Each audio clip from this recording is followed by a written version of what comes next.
To me, there's nothing more exhilarating than catching some big carp down the edge on your local commercial fishery. And this time of year, when the clocks go forward, means you can sneak out after work or after school, whatever you do, and have the odd evening session. So I'm here tonight at Syke House Fishery.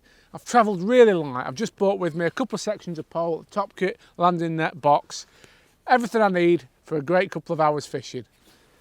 Tackle wise, it's all about fishing fairly robust gear when it comes to this kind of work, but we're still fairly early in the summer, so the fish hopefully won't be going too mad just yet. And because we are pleasure fishing, there's no joy for me in pulling the heads off. I want to enjoy the fight, so I've fished balanced tackle.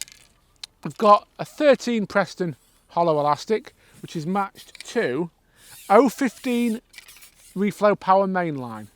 And then I've got one of these lovely Guru LWG ready rig, size 14 to 5 pound for the hook length and the hook. And I've just got a simple bulk above the hook, about, I don't know, 14 inches above it. Nothing complicated at all. It's just about, obviously, shotting the float, getting the bait down, but I don't want any shot too close to the hook when I'm fishing for great big fish. It's just not how I like to do it. So that's that, nice and simple. Plumbing up, it's important to find a nice flat or flat-ish area to fish. And I've managed to do that on a top 5 down to my left-hand side. I've got round about 3 foot of water, which if it was the height of summer, I'd say that was a little bit deep. But because we're still early season, the water's still clear, I think that should be about perfect. The carp just top behind me there, so hopefully we're going to be in for a few fish. Now again, we're early in the season, so in summer I've been probably tempted to chuck a load of bait in before we've even started, but tonight I'm going to play it dead cagey, chuck in just a couple of handfuls of the Fuka 2-in-1 and fish a yellow Fuka Neons on the hook over the top, and we're just going to feel our way into the session and see what we can catch. Let's have a go.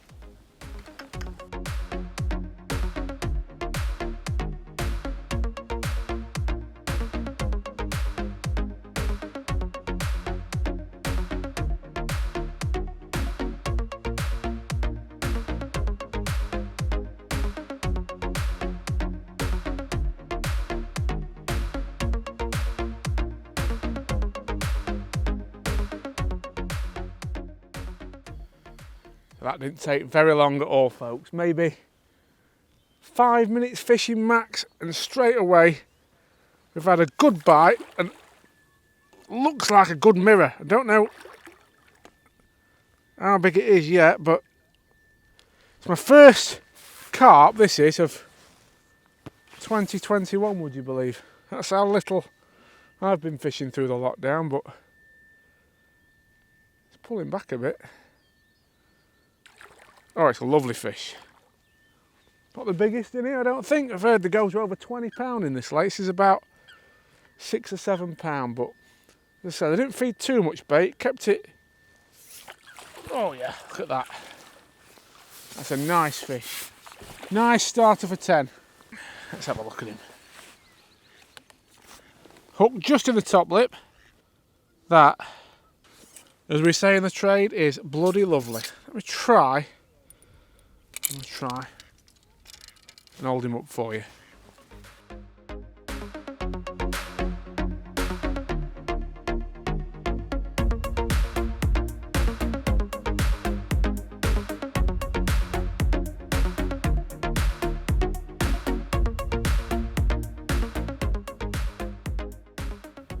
Right, so I caught that initial fish straight away, and I very nearly committed the cardinal sin of feeding too much bait, because at this time of year that's the worst thing you can do. It's easy when there's big carp moving in your margins, you think, oh, let's fill it in, it's summer, but it's not summer yet. The water's still cold, the water's still clear, and you've got to just be cagey. So all I'm going to do, I'm fishing a single yellow Neons on the hook, quite a nice big visible hook bait in that nice clear water. And then I've put a large Guru Kinder pot on, and I'm just going to put about 20 pieces of mixed 2-in-1 in the pot, and I'm going to tip these in around where I'm fishing. Now that is just to help me create a really nice accurate dinner plate. Now you can see I'm lining my float up with my far bank marker. I know I'm fishing in about just over 3 foot of water, and I'm just going to pot the bait in, then lift my float so my rig settles nice and accurately over where I've just fed. Now the nice thing about fishing with Fuka in this depth of water, it is a heavy bait, so a bit like sweet corn and hemp and that sort of thing, it naturally does hold the bottom quite well. It doesn't waft everywhere, which, believe me, that is a big advantage when you're fishing for big fish, because baits like ground bait and micro pellets in this depth of water, sort of anything more than about 2 foot, they can be very, very problematic as we start to warm up. So Fuka's a good choice in that sense. So I've potted them in, and I think it's going to be a case now of just being patient. You never know, I might get a fast bite straight away, but I expect, as I said, it's still cold. You know, we might have to wait a little while. All that disturbance, playing the fish in the swim, they're not going to like that. I think they'll have backed off, but they'll be back. They'll be back in. Naturally, of course, at this time of day, this is where the carp want to feed, on these inside lines. So, just going to be dead patient now and wait for a nice positive bite. You can see there I've got probably about a 1/4 of an inch, half an inch little indication there. I don't know whether that was a carp or something else, I'm not sure. You can see I've got about a 1/4 of an inch of bristle sticking out there, and that, oh, nice positive bite there. That was lovely, and that's a good fish. One lesson that's always stood me in really good stead when it comes to playing fish is when you do get a chance to get some pole behind you, get it behind you. Don't sit out at your full length that you're fishing and let the fish run, because then when they bottom you out, you've nowhere to go. So if they allow you to do so, take a section off or 2 sections off and get back to your top kit as quickly as you can without obviously pulling your head off. And then keep your pole nice and low, and the fish, as you can see, just kiting towards you. You can see this one's almost under the pole tip really, which is great. Let's get the net behind me. Just making a little run, but keep that pole low. There's no point lifting your top kit until right at the last minute when we're catching big carp. So we just keep it low, bring it to the side there, and then right at the last minute we're just going to lift it up, lift it up, lift it up, lift it up, and hopefully, oh, it's a good fish.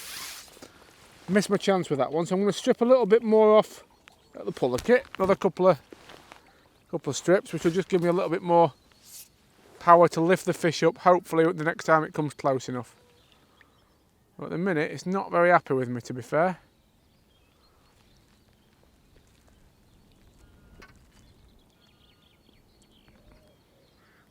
Okay, I'm just going to lift it up nice and gentle, keep an eye on where the fish's head is. And the big fish, and this is a good fish again, looks certainly 8 pound, maybe a bit bigger. But we're, you want to just ideally keep your eye on where its head is, because you want to net the head first. That's always important with big fish of any kind. That's, yeah, well into double figures, that one.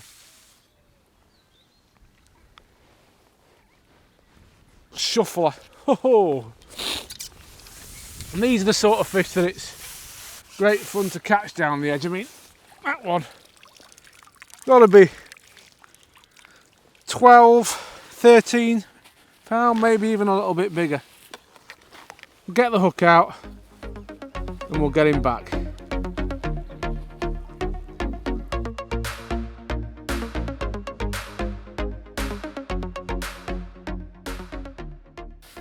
Right, something that can sometimes be a problem when it comes to edge fishing, and I've just had a little bit of an encounter with, is fish coming behind your float.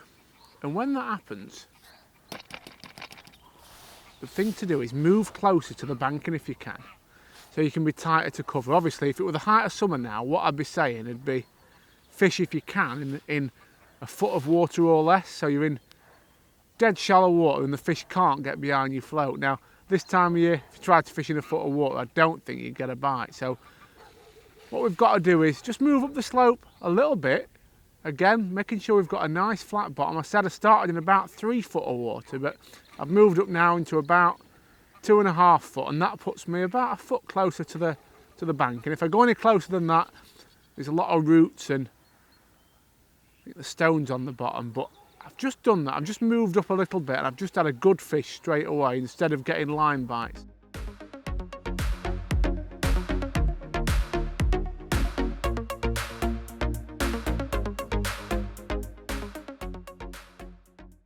Well folks, as you can see, I've really pushed my luck tonight. I've stopped as long as I dare, and I can hardly see my float now, so I really am going to have to pack up.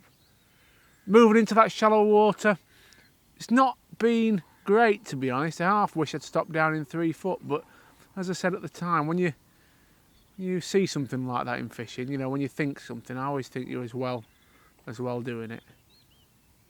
So yeah, I don't think I've got things dead right tonight. It's been an interesting session. I've caught some big carp though, which is absolutely lovely, and to be honest, I can't wait to get back out and have another go. But I'm going to count to 5, and then I think it's about time to pack up. Much as I hate to admit it, the nice things is though, obviously with the clocks going forward, it's all going our way now. We're going to have plenty more light evenings to enjoy some margin action. Thanks for watching folks. I'll see you next time.